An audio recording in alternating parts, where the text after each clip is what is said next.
Hello, everyone, and welcome back to another episode of Popcorn and Coffee, a movie podcast. We're here to give our as in-depth as we can review of Doctor Strange in the Multiverse of Madness. I'm your host, Jesse, and with me, as always, is my co-host, Jason. How are you? Woo! Good. We have seen it. We have seen this movie. Yes, we have.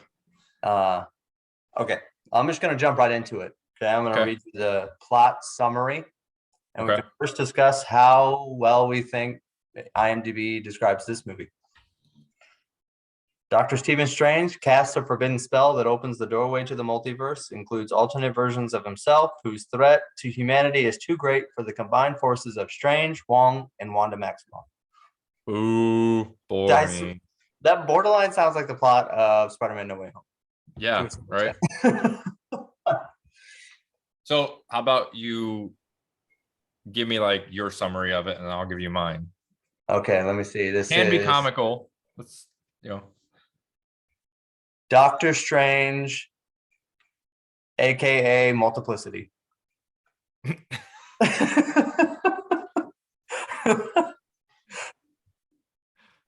a good one. You gotta say that's good. That's good. Okay. Let's see.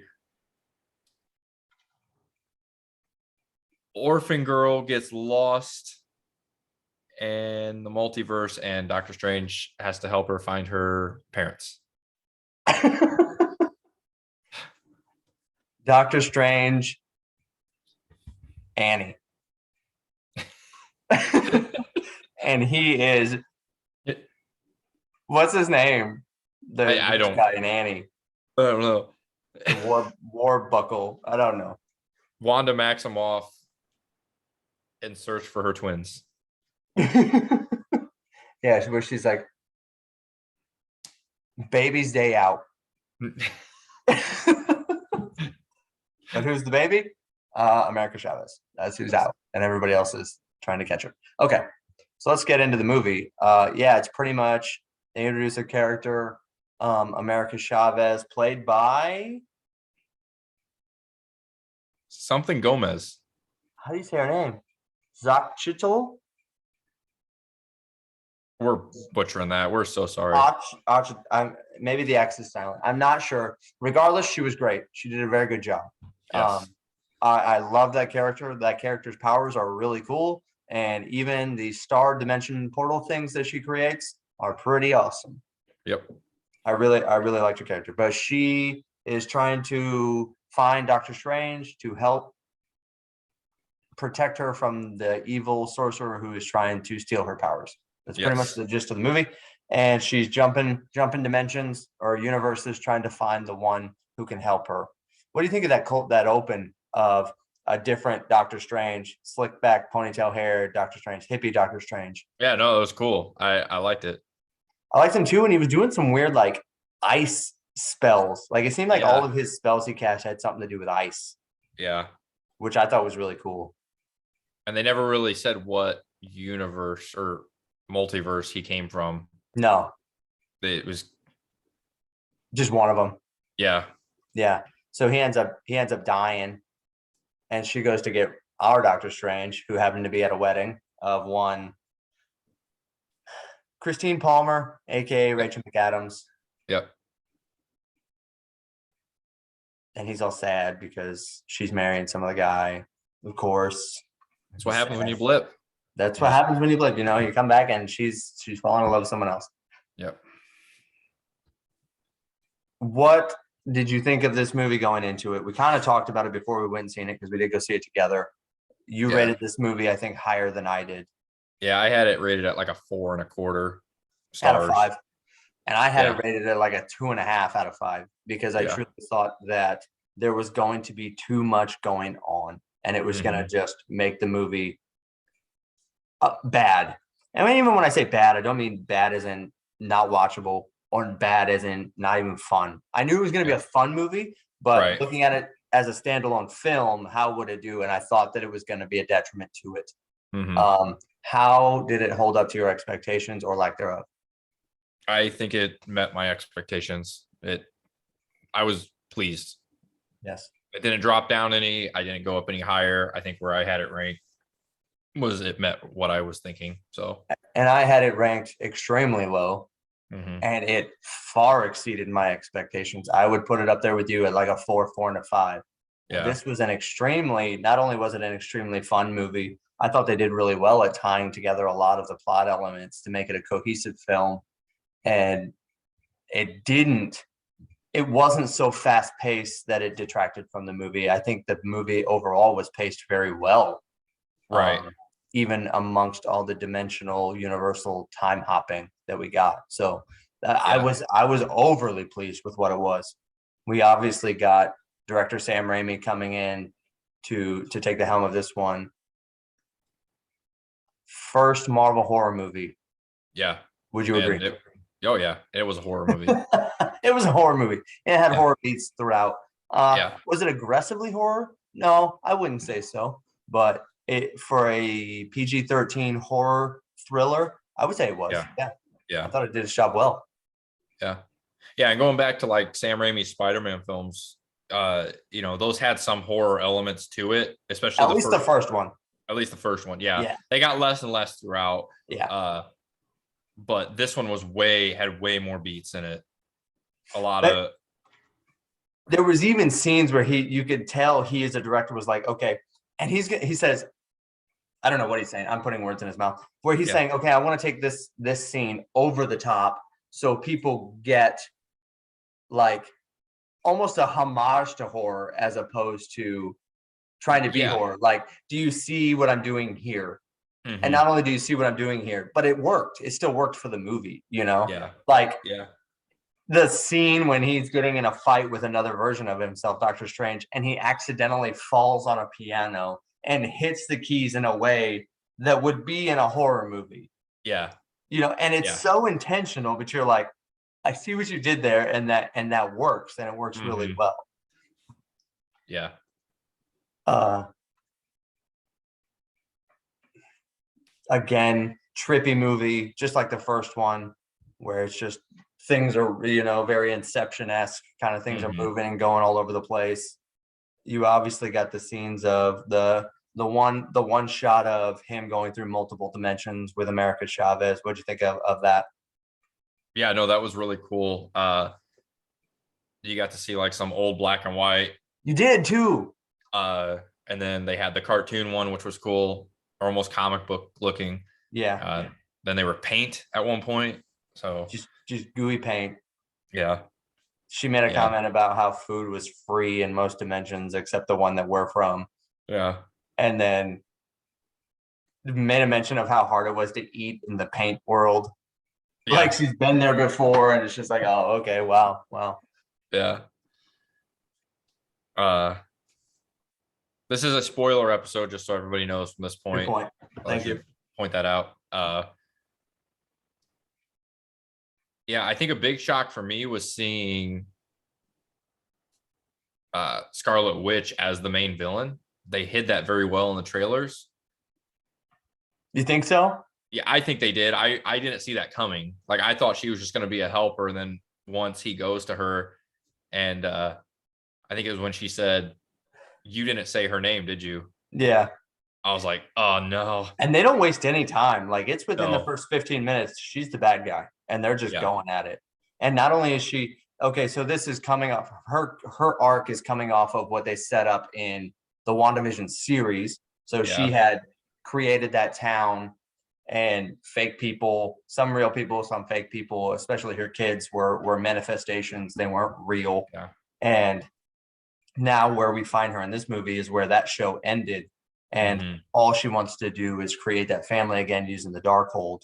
So yeah, she's trying to find a way to get to other universes to pretty much steal kids and make them just hers. She's yeah, crazy. She's off the rails now that Vision's yeah." gone.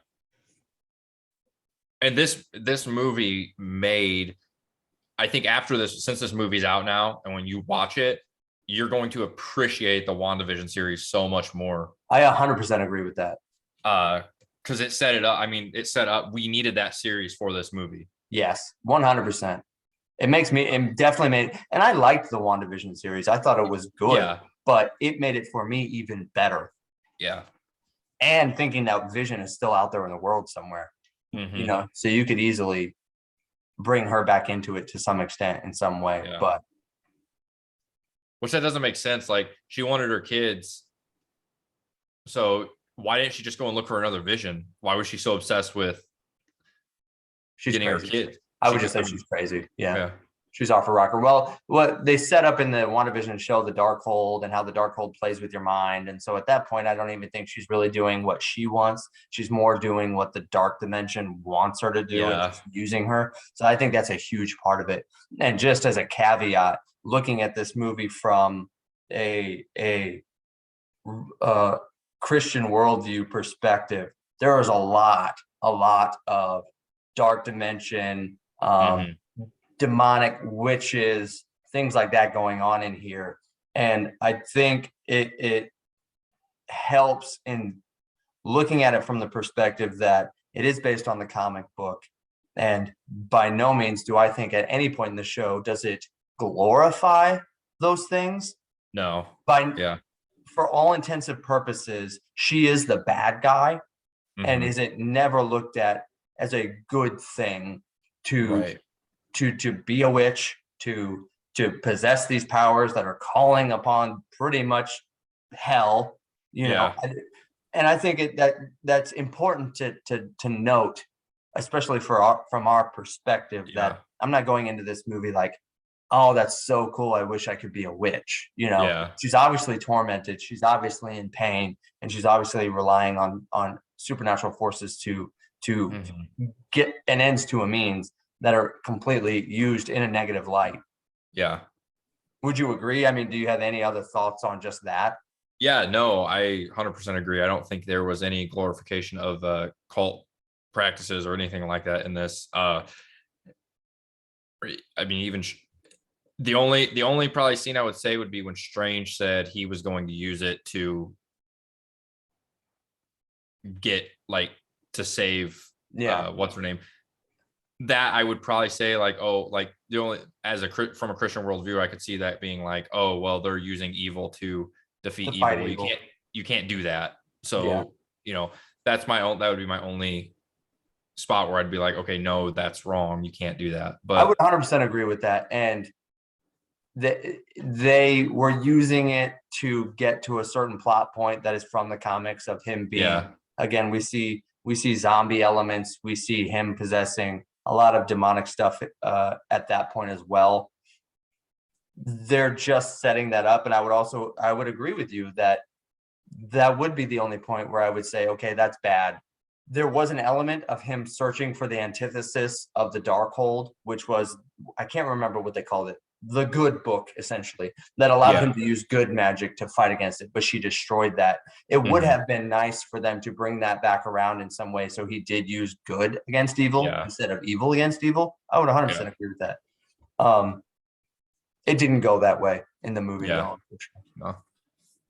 But yeah, I mean, at no point, even when he was going to use that, they're like, no, you shouldn't. Like, it's like this because it corrupts him. Yeah, and it does. Yeah. You know, if anything, he's going to become a villain later because he did. I don't ever think they're just going to say, oh, you're a good guy forever now, because there were remnants of that bad in him still. So he's going to carry that with him, and it's going to impact him negatively at some point in the future. Yeah. So that's interesting. Just saying some of these elements out loud, looking at it from that perspective.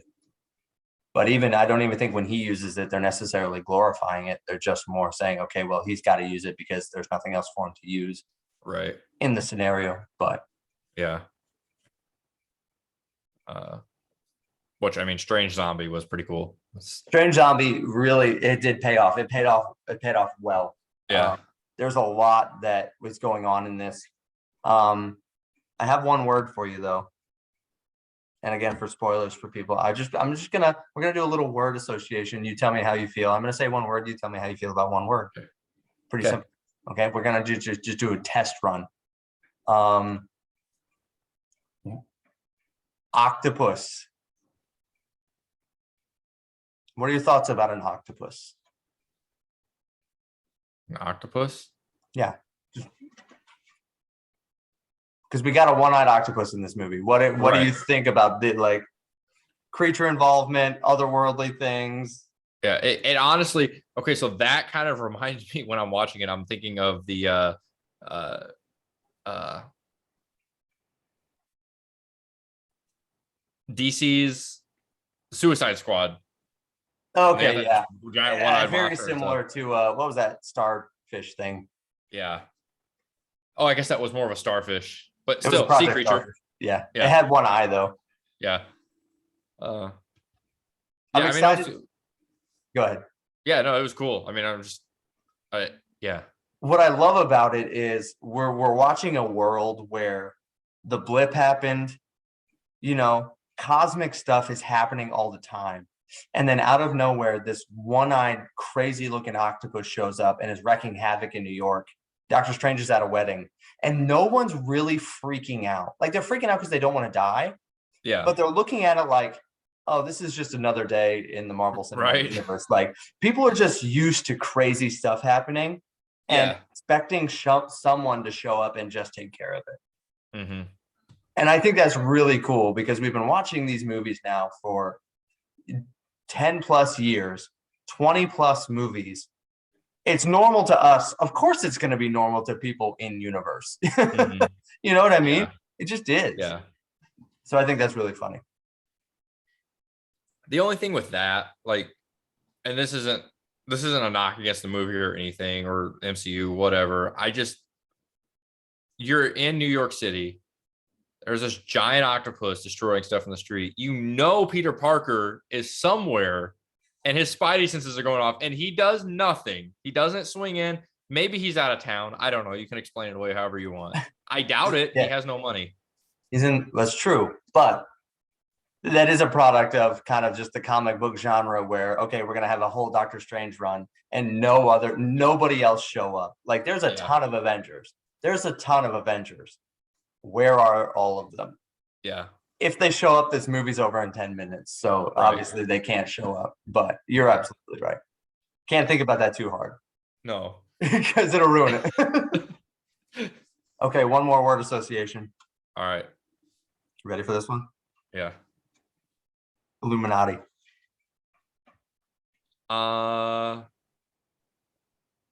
What's the name of the tower that they were at? The lab again? I think you're referring to the Baxter Building. The Baxter Building. So you say Illuminati, I say Baxter Building. What do you say to that? I say that's fantastic. That is very, very fantastic. Or Mr. Fantastic. Reed Richards. Here we go. We're just going. Go ahead. What did you think about that whole sequence? Oh, it was amazing. It was awesome. And I mean, we had seen the photo leak that it was like official. Unfortunately, yeah. John Krasinski was in it. Did not take away from him coming on screen. Like it was still just, I was like, wow. Not only did we get Ultron robots, we got Mr. Fantastic, we got another version of Captain Marvel, we got Black Bolt, the Inhuman, and Captain Carter, like from the What If series. Yeah. Played by still Haley Atwell, who's incredible. You know, she's a great actress, and I love seeing her face again in the MCU. It's just at this point they can do whatever they want. Yeah. And everyone's just like, yep. Yeah. Okay. I'm in. Yeah. And then we get some old dude in a wheelchair rolling out. I don't know. Professor X, of course. So we got Inhumans, we got X-Men, we got Fantastic Four. Man.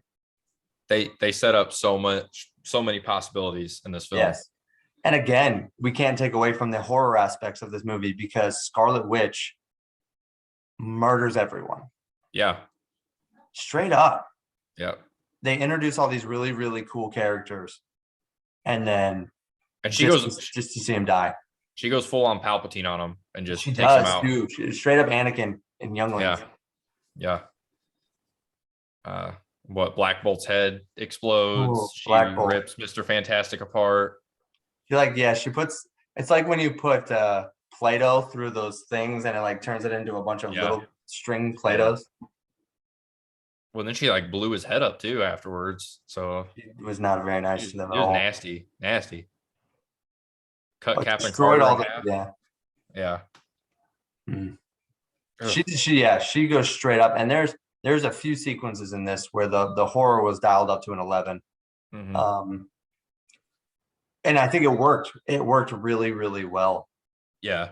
The arcs of all the characters throughout this movie were really good.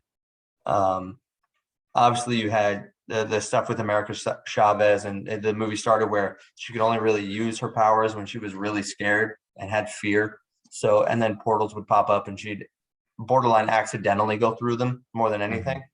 Yeah. And then by the end, she's able to wield her powers on command, and not only wield them, but like dimensionally punch people. Yeah. Like I don't know what that was, but she could harness all the power of creating a portal and just straight up punch someone with it. Like that, it was just so cool. And then Doctor Strange and everything that he was doing, I would say his arc was probably the weakest. Yeah. It was more just him coming to terms with you could be the hero of the universe and still just be unsatisfied with who you are. Mhm. A lot of people asked him if he was happy in this movie. Yeah. And he's just like, yeah, I'm happy. He wasn't, obviously. It was, but interesting nonetheless. I don't think he was bad. I Yeah. think sometimes he gets sidelined though, unfortunately. And I don't know if it's because they think he's an uninteresting character. I don't think he's an uninteresting character. I'm just thinking the team behind the movie, because his character development didn't go much deeper than that, I don't think. No. Yeah, it was just he was there and served a purpose. Yeah. And I mean, he fought the fight, and he was obviously incredibly intelligent, but the I emotional arcs definitely fell on the other characters, even Wong to a certain extent, more so than Doctor Strange. yeah.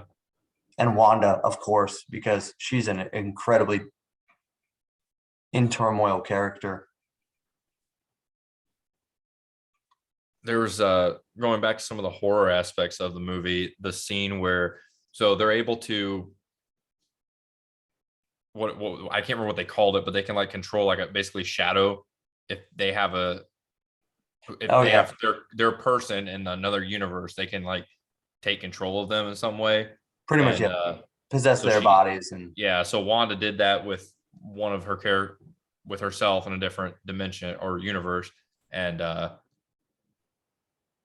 very like chasing down Strange and everybody down this like dark hallway, very horror-esque. Uh eyes just kept getting redder and redder, like dragging her feet almost, like her ankle was broke, like just I very know creepy. So good. Uh so it good. really harkened back to some of the stuff that we got in Age of Ultron, where she was Yeah. very like just shifty and shady and creepy. And it was all about like what she's doing behind the scenes as opposed to in front of the camera. It harkened back a lot to a lot of that, and they just kind of they dialed that up to the fullest extent in this. And I Yeah. think it works really well. Yeah. Yeah, you Um had that scene, and then you had her kind of like stalking herself in another universe. mhm. And it was almost like kind of Stranger Things-esque in a lot of ways, where it's all just your first person of her consciousness, so there's no like body, but and she's Yeah. hiding behind stuff, even though she doesn't have to hide behind stuff because there's nothing there to see. You Yeah. see her in mirrors and you see her in windows, but you don't really see her at all. And then yeah, it was really well shot. Yeah.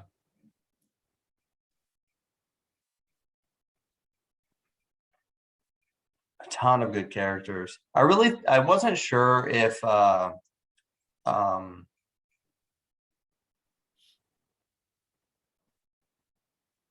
if Chiwetel Ejiofor's character from the first movie was going to be one of the main bad guys in this, because he Uh-huh. plays Baron Mordo again in this, who's part of the Illuminati. Yeah. But he really didn't turn out to be that big of a bad. He just played, a more minor role. But for the scenes that he was in, you could definitely see him and Benedict Cumberbatch's chemistry, because there was a really good sequence and a good fight scene between the two of them. Mhm.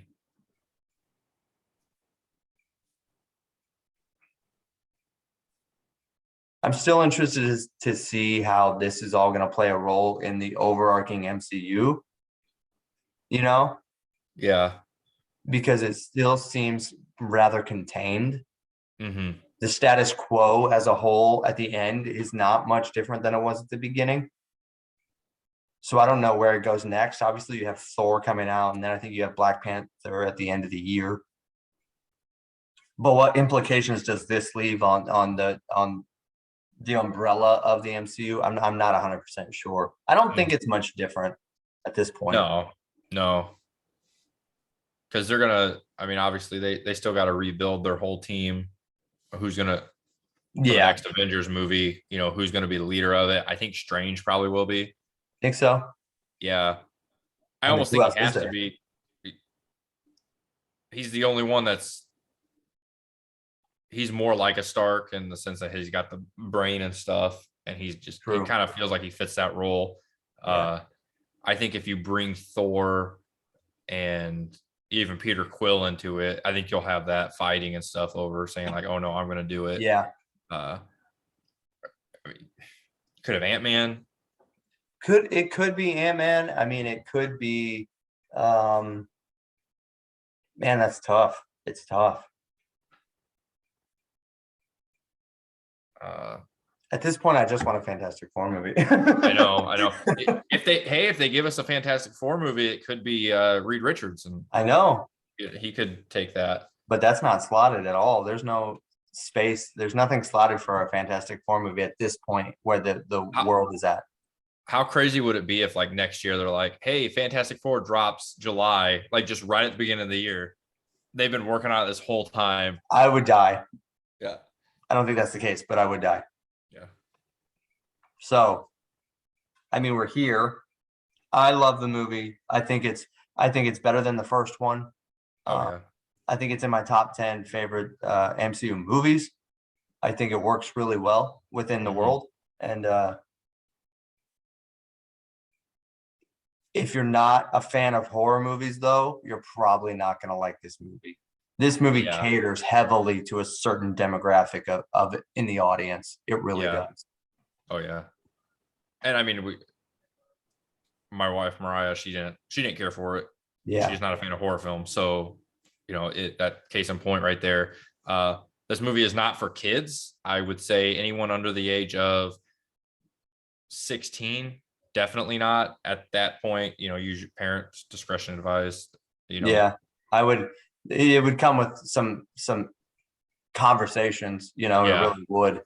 Yeah. My kids have seen most of the MCU movies, and my oldest is gonna be 12. 12? 11? She's gonna be 11. She's gonna be 12. She's gonna be 12 or 11. Okay. I sound foolish. But outside of like the Guardians or Thor Ragnarok, some of those more adult themed movies they haven't seen. But yeah, they won't. I won't let them watch this one just because the body horror stuff is a little bit more aggressive. Yeah. It's really dark thematically, Mhm. as well as you do get a zombie, and that zombie doesn't pull any punches on its graphics. You know what I mean? It really Yeah. doesn't. So, but other than that, if you're a fan of the characters in the MCU, the characters that are in this movie, and you don't mind horror movies, I think you will like this. And I would recommend it to you, Yeah. but with caution. I would say this more than most have a caution tag attached to them. Yeah. You do get a nice Danny Elfman score though with it. No, Let me geez, tell you. there it was. Danny Elfman. I do like Danny Elfman. I do. He's done a lot of good stuff, and he's done stuff that I probably would be shocked to find out later. Be like, oh, I didn't know Yeah. he did that movie or whatever. Yeah. So I say before we go, just because this is a lot of fun, let's ghost cast a Fantastic Four movie. Oh, okay. Who do we have? Obviously, your Mr. Fantastic is already cast, and John Krasinski, Right. who I think is an incredible casting. Yes. Yes. He displays smarts and buffness, obviously. Yeah. So who do you cast as a Invisible Woman? Me personally, I think they should cast Emily Blunt, his I knew you were wife in gonna real say life. it. I I knew think you were it gonna would. say it. I think she could play it. I mean, she's done different hairstyles, so she can obviously pull a blonde off. No doubt. Who else? Like who would you think for her? Who would I cast as the Invisible Woman? Hmm. I would have to say definitely not Amber Heard. Sorry, I had. Too soon. It's I still would agree. going. I'll agree with you. I'll agree with you on that one. I'd give it to Emily Blunt. I think she's a really good actress and she's good enough. I don't know. I could see an Anne Hathaway. Anne Hathaway could do it. Ugh.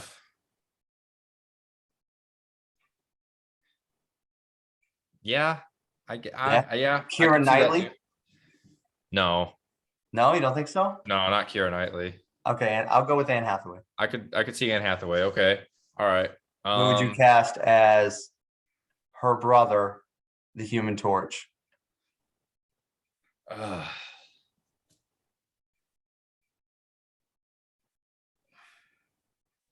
hmm.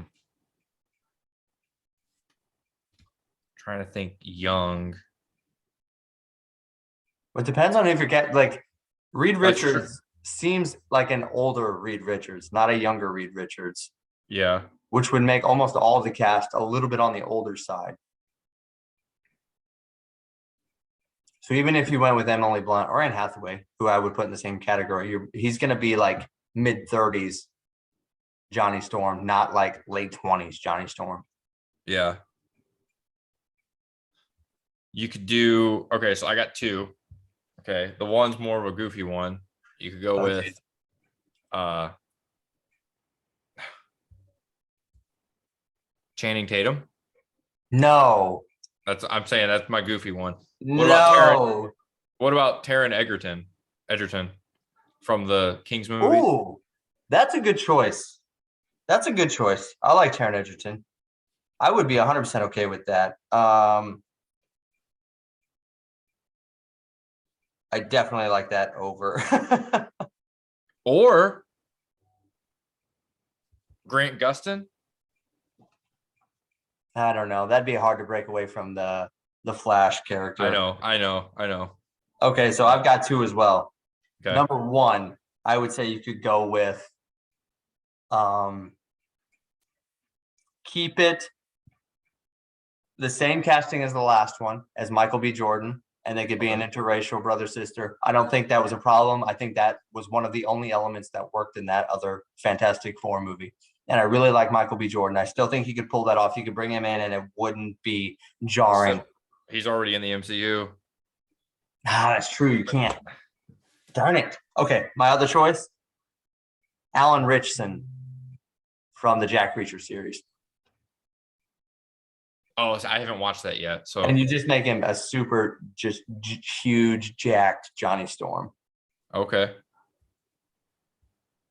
No, I take that back. I take that back. I would cast this guy as the Thing.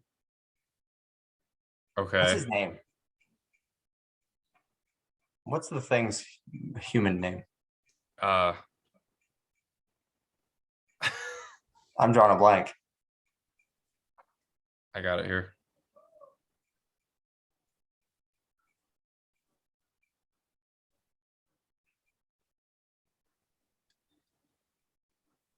Ben Grimm. Ben Grimm, that's right. So I would cast Alan Richardson from the Reacher series, and then I would go with I really like your Taron Egerton. Taron Egerton as the Human Torch. And see, as a thing, I was thinking, and this was another choice, which I thought we could even go as the Human Torch, but I think the Thing would fit better, and I think Zac Efron as the Thing. I like that too. I really do like that too. But I think he could play the Human Torch as well. You could. But he's going to play different versions of himself depending on that character, though, because he's going to be a more cocky version if he's the Human Torch, but he's just going to be a more straightforward, intense. Yeah.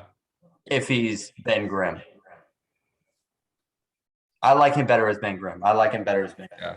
And then you bring in Taron Egerton to be the cocky almost kind of more the way he plays in the Kingsman, Yeah. obviously without the accent. Yeah. Yeah. That's cool. I like that. Those Yeah. are some good choices. Good choices. All right, Marvel. Kevin Feige, you have seen this. You have right? heard us. You've heard us. This is what we want. Make it happen. We the people have spoken. You got any other final thoughts for Doctor Strange and the Multiverse of Madness? No, that's all I got, man. I kind of want to go watch it again. I would I know, go. I do too. I really It's a want to little see late it. tonight, but Maybe another day. yeah. No, at this point, we just look forward to Thor: Love and Thunder in July. So Yeah. Yes, that one. That's gonna be exciting. I I can't wait. Thor's my favorite Avenger, anyways. So, and coming off of Ragnarok. And who thought that Thor would be the one to get 4 movies? You have Iron Man, you have Captain Yeah. America, you have all of these different characters, and Thor, who's getting a 4th movie Yeah. with Chris Evans. Especially when those first 2 were not great. Well, I mean, they were good, but yeah, they definitely weren't upper echelon Marvel movies by any means. No. So I'm excited for it. Yeah. Whatever Yeah. direction they take it in. It's an all-star cast in that group of people. And with Taika Yeah. at the wheel, I have no doubt it's at least going to be funny. If Right. nothing else, it's at least going to be funny. Yeah. But I trust that they'll treat the material respectfully as well. So, Mm-hmm. and the only thing I hope we see is a Beta Ray Bill. Is a what? Oh, Beta Beta Ray Ray Bill. Gotta Yeah. see him. Gotta see him Yeah. in there. So, Yeah. So, all right. all right. Why don't you tell them where they can find us? All right. Yeah. If you like what you hear here, or if you enjoyed our content we were putting out on here on YouTube, please like and subscribe. You can also head over to Apple Podcast, Google Podcast, and Spotify and listen to our bi-weekly episodes that we put out. We recently have put out The Night House, which is on HBO Max right now, and Death on the Nile, which is also on HBO Max. And yeah, let us know what you think there. Head over to Apple Podcast. Please. And if all of you listening to this would just tell someone else and suggest us to someone else, we would have double the amount of listeners. So if everyone who listens told someone else, we would have 2 people listening to this. Yeah. Yep. You know who you are. Even if you don't like us, maybe you don't like what we're putting out, suggest us to your friends. They might. Yeah. And just say, hey, listen to these 2 idiots. You know? Yeah. And then before you know it, we're just as famous as some other YouTube duos. Like, I can't think of any. Dude Perfect. Well, I was thinking duos. Oh, But yeah, I don't know any duos. I don't either. That's okay. Oh, well. That's a shame. All right. Well, I think that is enough for one day, guys. Thanks for listening. Bye.